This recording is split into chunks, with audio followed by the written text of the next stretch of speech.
Hi and welcome. I'm Shannon and I'm a binge eating and intuitive eating coach. Today we are going to be covering restriction, both what that means and how it can keep you in the binge eating cycle. So when I say restriction, most people think what I mean is someone who is not eating or a behavior including not eating.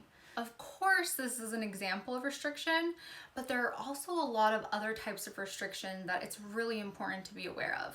So, for example, skipping a meal because you were too busy to eat or you didn't feel hungry is an example of restriction. But restriction could also look like wanting to order pasta at a restaurant, but feeling guilty about it and deciding to order a salad instead. While you're still eating, you're not skipping this meal, right? But you actually are restricting. While you're still eating and not skipping the meal, this is still an example of restriction because you didn't order what it was that you truly wanted. And a lot of the time it's due to guilt or food rules that we've created for ourselves. So what happens is you don't feel satisfied after that salad and later on that day you binge because you really wanted the pasta and that was what your body was asking for in that time. Another very common form of restriction, not allowing yourself to have the types of food that you typically binge on outside of a binge. For example, if you always binge on ice cream, then it feels really scary, understandably, to have that around because that tends to trigger your binges. Therefore, you never have it around your house unless you are planning to eat it, and maybe you're not planning to binge it, but you have you're wanting to try, you're wanting to use your willpower, but you end up binging anyways. Again, this is not your fault. This is because you've been restricting ice cream. The restriction of not having it in your house regularly and feeling like it's off limits is enough to trigger a binge whenever you do have access to it.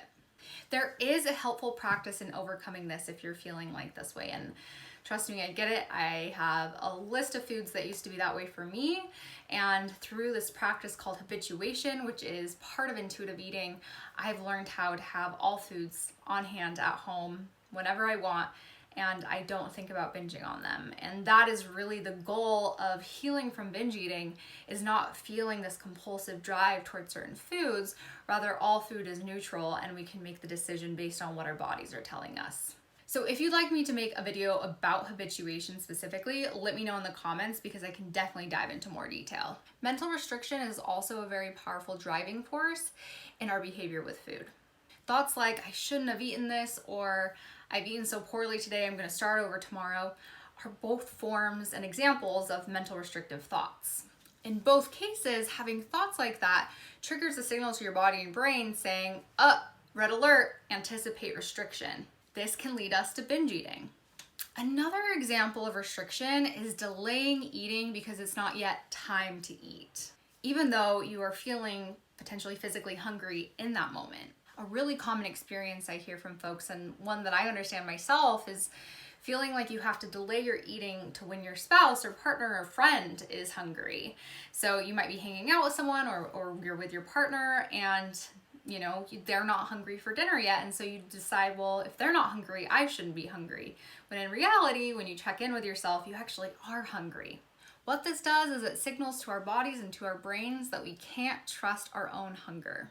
And we can't trust our own internal cues, so we must rely on outside cues to tell us when we're hungry, such as when our partner is hungry or when it's time to eat.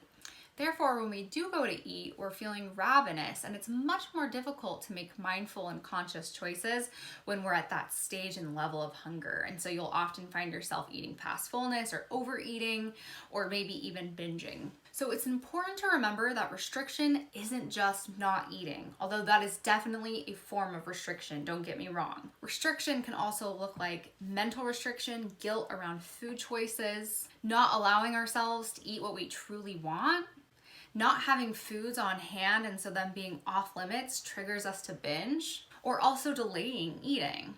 All of these are examples of restriction that are keeping us in the binge eating cycle. So I hope that this video was helpful. If it was, please give it a thumbs up. Thank you so much for watching, and I'll see you soon.